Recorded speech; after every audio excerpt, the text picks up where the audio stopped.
Hi, I'm Marcel Henriquez, and today I have my curl friend Kayla. I will be showing you today how I add Damage Shield Protective Conditioner to services. Wash with the Damage Shield pH Protective Shampoo. It's a gentle cleanse for all hair types. Rinse and repeat as needed. Towel dry thoroughly. Apply 1 to 3 pumps of K18 PRO mask and wait 4 minutes and allow for the peptide to penetrate the hair.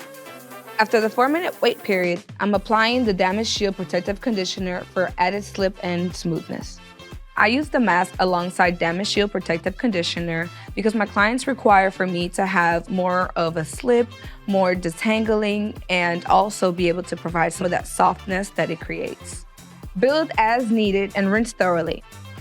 I actually encourage my clients to use Damage Shield Protective Conditioner on days that they're not using the mask because it actually protects from damage, it's lightweight, and it doesn't cause buildup.